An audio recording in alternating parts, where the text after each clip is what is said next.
Voy a presentarles algunas comprensiones que he ido desarrollando a partir de mi tesis de doctorado, que tiene que ver con la construcción de lo político a nivel familiar. Como ustedes saben, la familia, y no ha sido así toda la vida, pero más bien a partir como del siglo XVIII, la familia tiene como ese encargo de formar a las nuevas generaciones, de preparar a las personas, a los menores para la vida en sociedad, y si lo decimos en términos muy populares, de formar gente de bien. Eso se ha atribuido a la familia socialmente, pero además las familias mismas lo asumen como algo que les corresponde.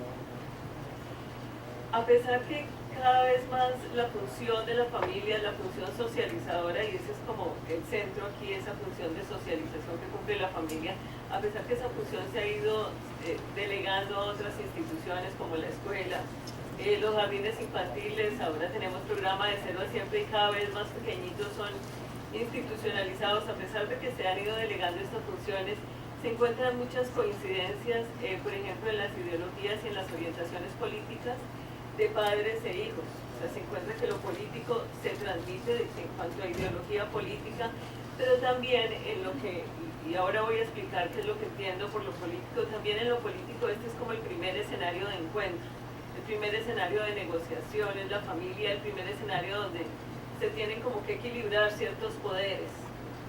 En el momento en el que estamos viviendo en Colombia, en un momento de transición hacia la paz, me gusta la palabra que en un momento utilizó Nelson, con esa ilusión de paz que todos tenemos, es muy importante esta comprensión de qué pasa a nivel familiar, de cuáles son como esas prácticas en lo cotidiano en que se construye lo político en este ámbito.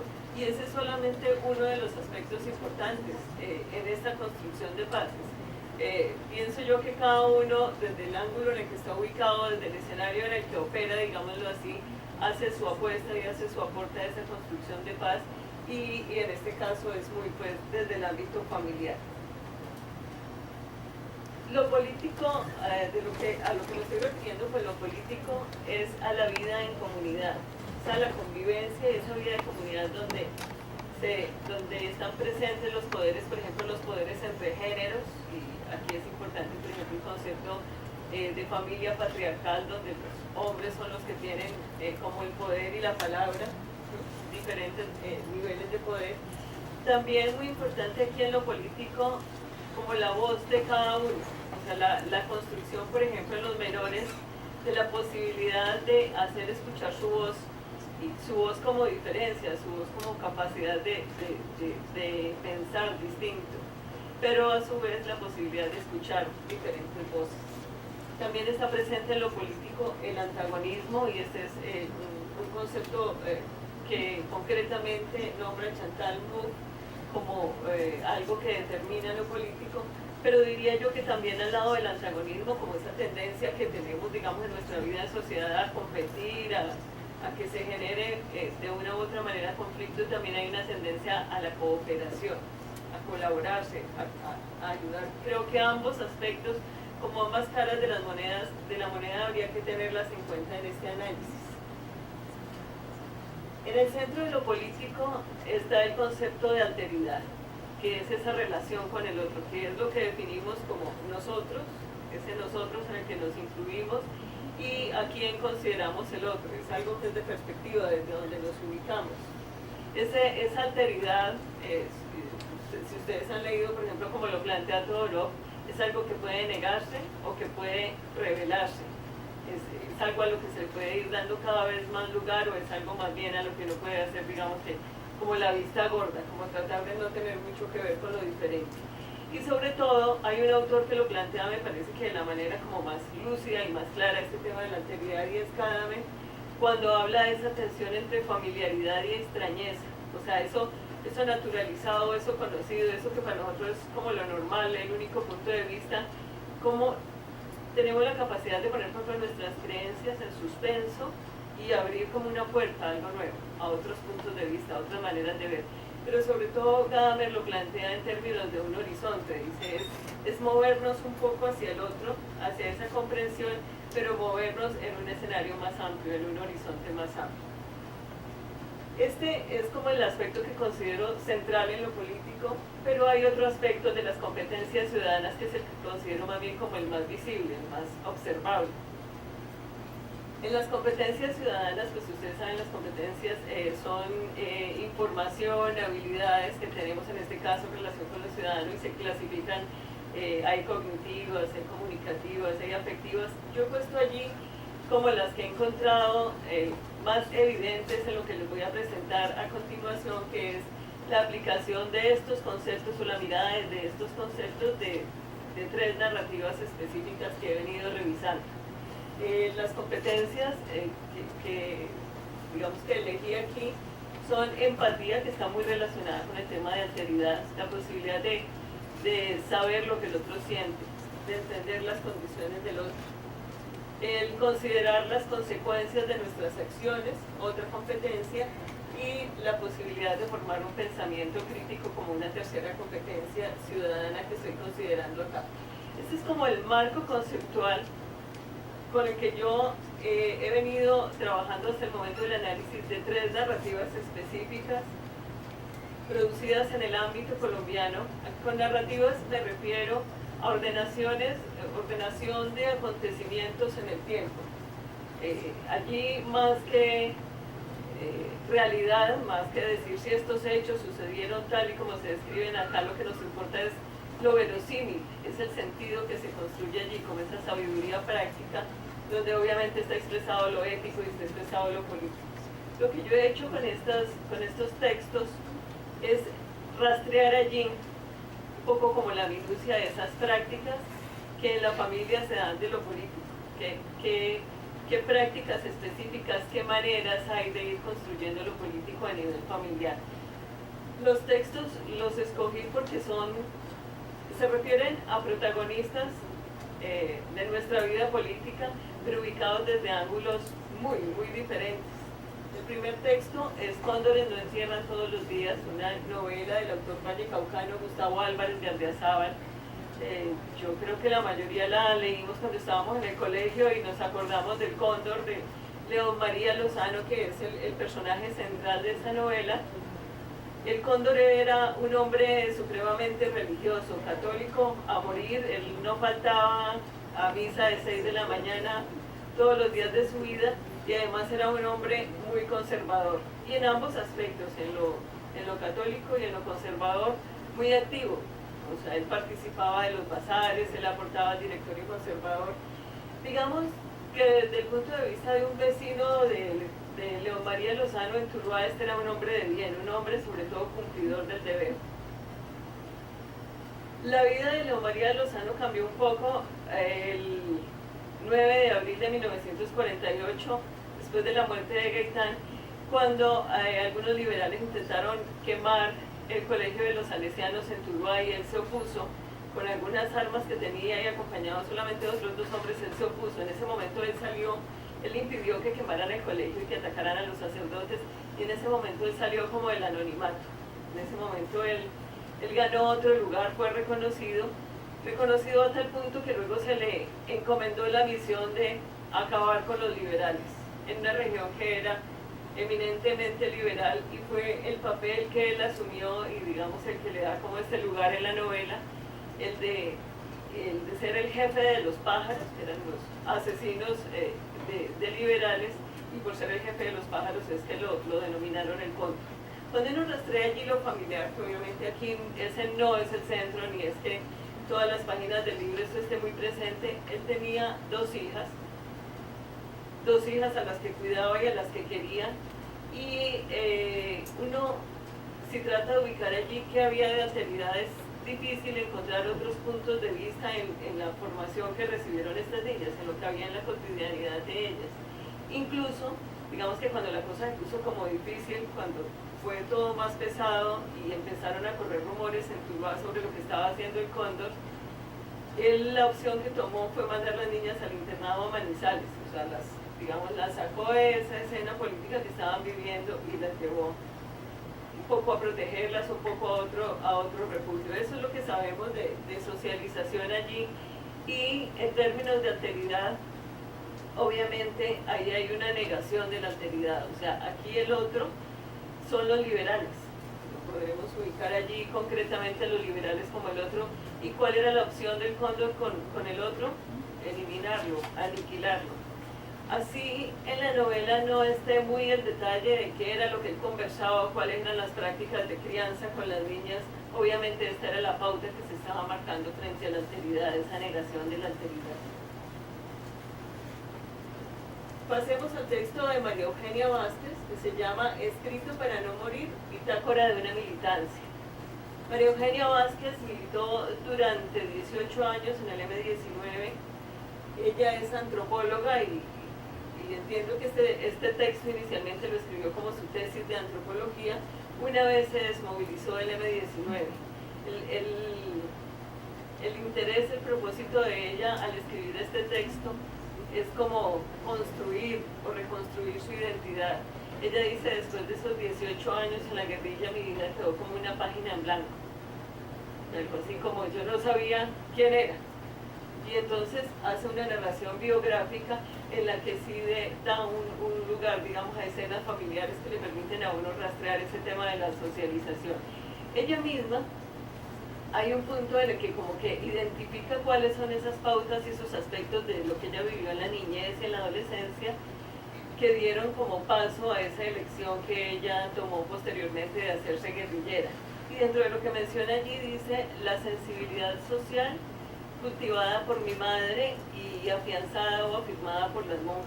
O sea, dentro de esa socialización y dentro de eso que yo estoy mirando allí a nivel familiar, eso es lo que ella destaca. Ahora, ¿cómo fue que la mamá cultivó esa sensibilidad social? Hubo un momento en el que ellos vivieron cerca, no era esa gente que convivían, pero vivieron cerca de una población indígena, por ejemplo, y la mamá le gustaba ir a visitar el grupo indígena, conversar con ellos, sobre todo tenía como mucha apertura a aprender las costumbres, aprender la lengua, aprender sobre los tejidos, las recetas, y llevaba a la niña. La niña la acompañaba, entonces esa es como una práctica de socialización, es una manera en la que se iba dando lugar a esa alteridad y a ese reconocimiento del otro. A eso se refiere entonces con lo de sensibilidad social. Sin embargo, hay otro acontecimiento que narra María Eugenia y que a mí me llama poderosamente la atención. De pronto ella no le da la misma interpretación que yo le doy, y es que cuando ella tenía unos 10 años ella participaba de salidas a cazar, de salidas de caza con su familia. Ella dice que era un grupo básicamente de hombres, pero las únicas mujeres que acompañaban allí eran la mamá y ella. Y al comienzo ella sufría y ella tenía mucha preocupación por los animalitos cuando quedaban heridos, pero que vivían y estaban sufriendo. Ella sufría con esto, la mamá la consolaba, le decía tranquila, y posteriormente el papá le dijo, mira, es mejor rematarlos que dejarlos sufrir. Un tiempo después, que ella seguía yendo a las salidas de caza, hay un día en que ella ve un pajarito y le dispara y lo mata. Y ese es un poco como si fuera el rito de entrada de ella al grupo. En ese momento ella es reconocida como aprendiz de caza, en ese momento, y ella lo manifiesta, dice, me sentí orgullosa de ser reconocida por los duros, así lo dice literalmente. Me parece que allí también hay una pauta de socialización importante que lleva a la niña a pasar de esa empatía inicial con ese otro ser que son los animales, con lo que ellos sentían, a más bien como asumir un lugar de poder a quitarles la vida a los animales. Yo, frente a este tema de los animales, les tengo que contar que esa es como de las cosas nuevas que aparecen para mí en lo que estoy leyendo y revisando, porque cuando, digamos, parto del concepto inicial de alteridad, no lo estaba pensando de esa manera, o cuando pienso en lo de empatía, pero luego empiezo a revisar la literatura, por ejemplo, sobre competencias ciudadanas, y veo que allí está, y que, por ejemplo, este es un tema frente al que las nuevas generaciones tienen otra mirada, o sea, que hay que irle abriendo un espacio, y que son como otras comprensiones frente a lo político, frente a esa relación con los procesos. Finalmente, el texto, la narración, que es como más explícita y que es como la materia prima, así tal cual, de este tema de lo político a nivel familiar, ese libro, El olvido que seremos. Pues, tanto el de María Eugenia Vázquez como El olvido que seremos, digamos que son documentos testimoniales, ¿no? Donde alguien está contando su vida. En el caso del olvido que seremos, yo diría que Héctor Abad Faciolín se escribe este libro en primera persona, pero en plural. Es un libro escrito por nosotros, o sea, nosotros, mi papá y yo, nosotros, mi familia. Y allí, ustedes recordarán, Héctor Abad Gómez, padre, fue un médico especialista en salud pública, profesor de la Universidad de Antioquia, que fue asesinado en 1987 por grupos paramilitares. Y lo que cuenta aquí el hijo es toda esa relación con el padre. Para ir ya cerrando, porque el tiempo que queda es poco, hay como dos aspectos allí que vale la pena tener en cuenta, que sobresalen, digamos, en esta narración. Uno es la participación constante de los niños en las actividades de los padres. Por ejemplo, los niños Abad, que eran 5 niñas, y Héctor, el único hombre, ellos iban al trabajo de la mamá, iban a la oficina, iban a la Universidad de Antioquia, asistían al anfiteatro y sobre todo participaban de las brigadas de salud que el papá hacía. Y en todas esas actividades había una ilustración, había una explicación, había un acceso al otro, había una mirada sobre el otro. Y hay un hecho allí, el que yo considero que es como el acontecimiento que mejor describe esto de lo político a nivel familiar. Y es un día en que Héctor, hijo, teniendo más o menos entre 10 y 12 años, se encuentra con unos amiguitos ahí de la cuadra y dicen: vámonos a echar piedra a esa casa, vamos a tirar piedra y vamos a insultar a esa gente de allá. Una familia judía, y ellos se van muy entretenidos a tirar piedra. Cuando llega el papá, agarra al muchachito del brazo fuerte, lo lleva hasta la casa de la familia judía, tocan a la puerta, espera que el señor salga y obliga a que el niño pida una disculpa, que se disculpe, y le dice, además le garantiza que eso no va a volver a suceder.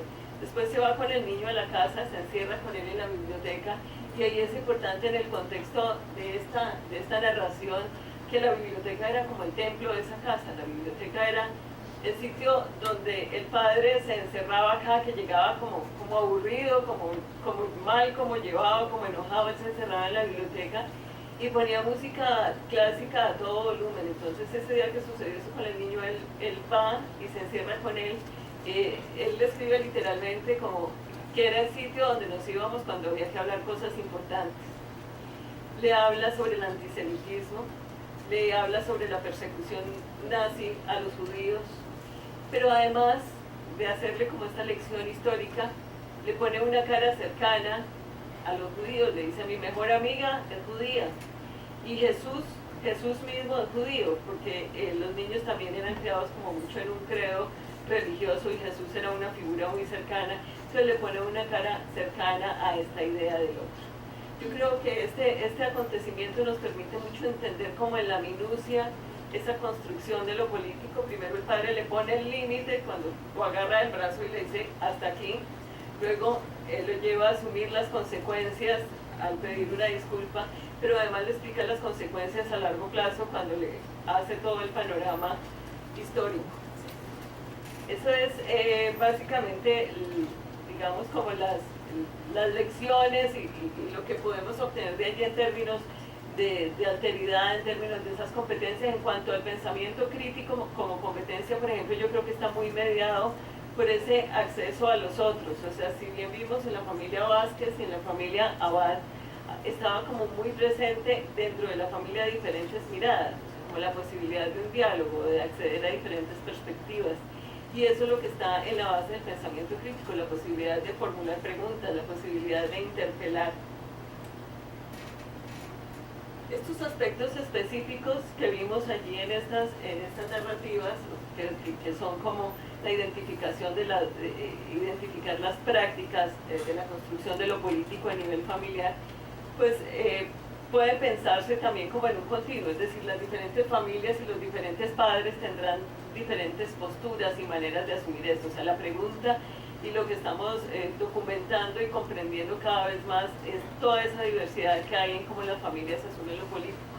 Entonces, identifico allí un continuo que va desde los padres que optan más por tener a los niños muy protegidos, por tenerlos con una burbujita, y digo yo que ahí lo de tenerlos en una burbujita pues es muy importante, es hasta qué edad. Una cosa es tenerlos en una muy protegidos y que no sepan lo que pasa en el mundo hasta los 6 años, otra cosa es hasta los 30, o sea, ahí importa mucho, es como cuál es ese momento, y bueno, y protegidos de qué, como del dolor que hay en el mundo, digámoslo, de la injusticia, de la inequidad, de las problemáticas sociales. O sea, creo que una opción de algunos padres es como alejar a los niños de esto, y digamos que podría ilustrarse un poco con lo que hizo León María Lozano al mandar las niñas lejos.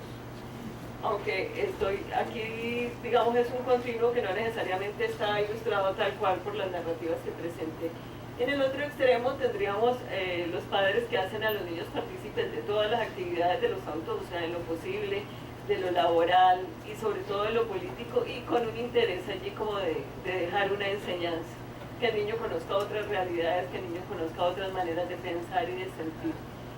En medio de esos dos como extremos, presento las familias que ubican a sus niños más como espectadores, es decir, sí tienen información, sí conocen, pero que no se vayan a meter allá, o sea, no, que no se involucren en la acción, que no participen, sino solamente que estén informados. Ese es el panorama de lo que estamos investigando en el tema hasta el momento. Pues obviamente es como matizar este análisis que les presenté, irlo completando no solamente con las narrativas escritas, sino también con lo que tengan para contar los padres, con los que tengan la oportunidad de conversar. Y en ese sentido también es bueno aprovechar la oportunidad para que si alguno de ustedes dice, uy, pero tal libro también sería como muy útil para ilustrar este tema, o mi historia personal, o lo que yo he vivido como hijo o como padre, pues me puede pasar un papelito y sugerir. Muchísimas gracias.